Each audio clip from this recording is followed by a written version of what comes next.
Good evening, everyone.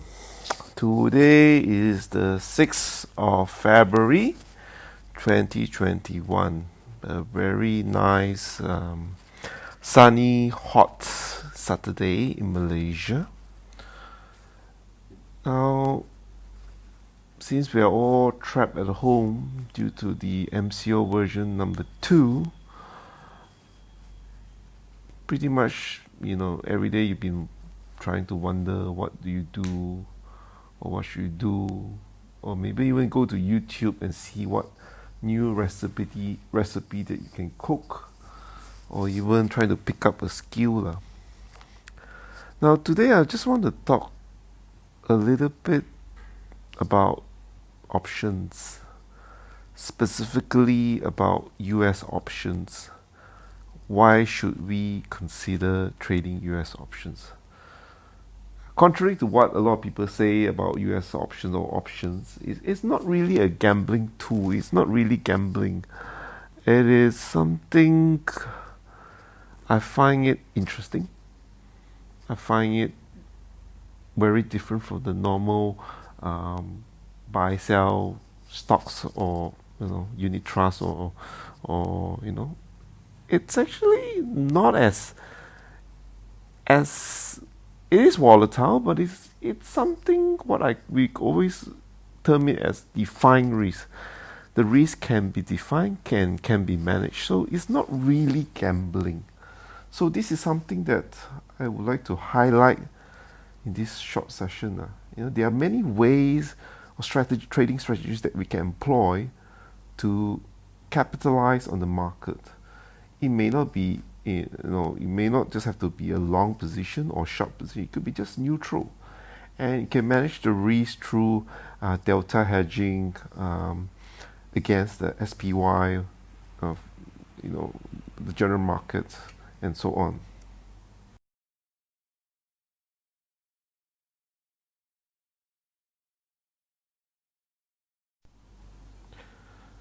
So why do we trade the US options? Okay, there are a lot of consideration to think about.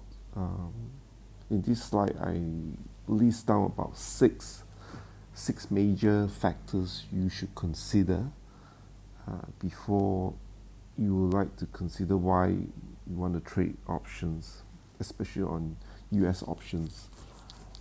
Why I find US options are attractive because they are really liquid and the underlyings are quite famous, like Netflix, the FANG stocks and so on. So something that you may be familiar with.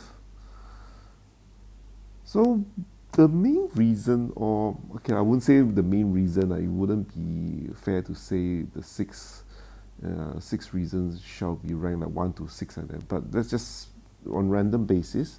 The first reason, it's an affordable way to gain exposure to U.S. market.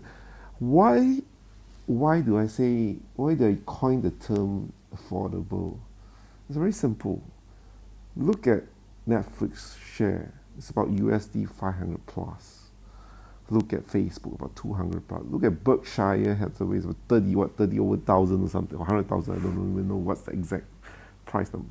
If you convert that to ringgit times 4.05, 4.06, that is quite expensive.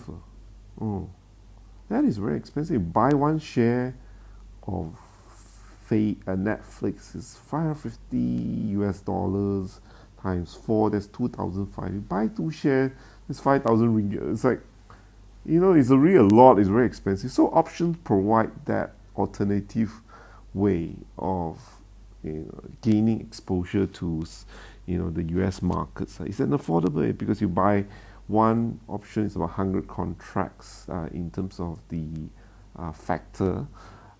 But if you do a defined risk, the price of the options won't be that expensive as well as compared to undefined. Defined, I'll explain in another video lah. But essentially, it is an affordable way, especially you're dealing with security that has prices that are sky high, and especially from a country that's like not in the same currency parity with US dollar. So everything seems expensive in US. Actually, it's not lah. Leverage, of course, standard benefits or option. You pay a little bit to gain a bigger leverage compared to underlying mother share. This is standard benefits of all derivatives. Directional flexibility. This is something I want to mention earlier. It's not about you buy a share, it's a 50-50 probability. Either it goes up or go down. In some countries that especially short selling is not that flexible, you will tend to long a stock or an instrument.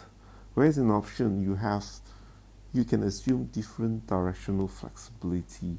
You can assume bullish, bearish, or even neutral positions. So there are three ways in terms of directional assumptions. Numerous trading strategies. I can tell you there are so many strategies that you can employ using options. You have the simple one, the vertical spreads, the iron condos, the straddle strangles, the jet lizards, the ratio, and the diagonal. There's so many different types that you can mix and match. For me personally, since I have a very small account, I prefer to stick to defined risk and simple strategies like vertical spreads and iron condo at this juncture. I don't think I will try on undefined risk until my account has reached a more conducive kind of balance to take on that risk. And now, the good thing about option, it's actually a probability game. And if you look at the option chain that is displayed on your brokerage, you can see that at certain probability, the price is like that. But what that really means is that the probability of hitting that price, out of the money or in the money. So it's very clear.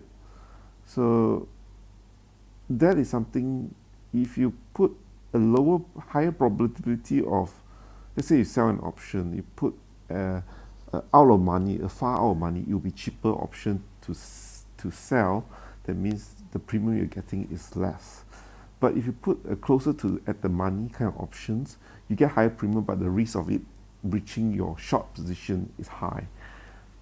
Okay, and then finding the right age. This is about, a lot of people felt that, there is this age of, if you sell options at a high volatility, then if volatility reverts back to the mean or gets lower, therefore you will see an increase in value for your short position, for the option selling position, because of reduction in the volatility. Now, the last point about US market is there are many different asset classes, and in US you have the ETFs and the stocks.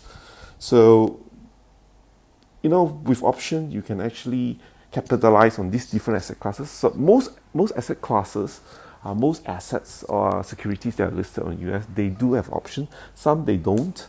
Especially the smaller micro caps companies, they may not have options, and they may not be that liquid to consider for trading.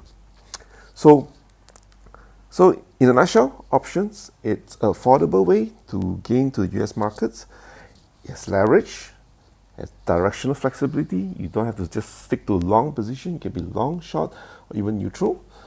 You have different trading strategies. You just Google for it. There's so many different trading strategies. It is a probability game. Most of the time, we talk about one standard deviation, two standard deviation, depending what price and what probability you're looking at. Of course, the last point is different asset classes, and this is something to consider. Thank you so much. Bye.